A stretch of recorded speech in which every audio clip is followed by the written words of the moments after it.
मेंढकों की टोली। एक मेंढकों की टोली जंगल के रास्ते जा रही थी।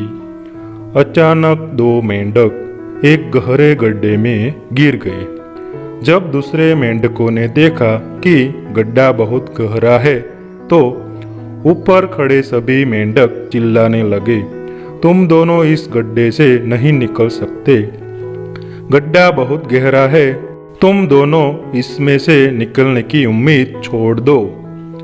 उन दोनों मेंढकों ने शायद ऊपर खड़े मेंढकों की बात नहीं सुनी और गड्ढे से निकलने के लिए लगातार वो उछलते रहे।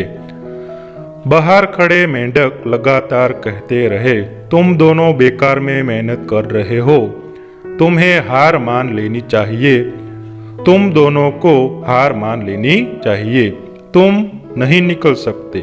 गड्ढे में गिरे दोनों मेंढकों में से एक मेंढक ने ऊपर खड़े मेंढकों की बात सुन ली और उछलना छोड़कर वो निराश होकर एक कोने में चुपचाप बैठ गया।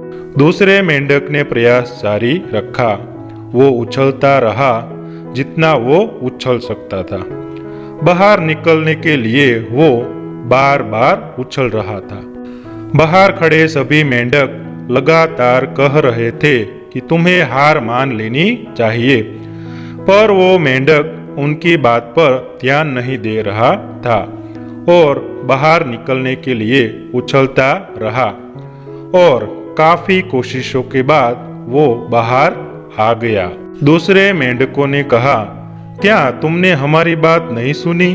उस मेंढक ने इशारा करके बताया कि वो उनकी बात नहीं सुन सकता क्योंकि वो बहरा है, सुन नहीं सकता, इसलिए वो किसी की भी बात नहीं सुन पाया।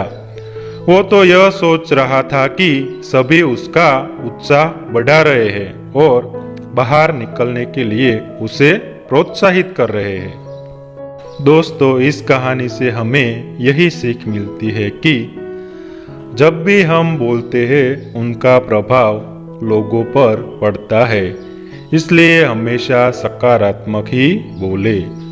लोग चाहे जो भी कहे, आप अपने आप पर पूरा विश्वास रखें और सकारात्मक सोचें।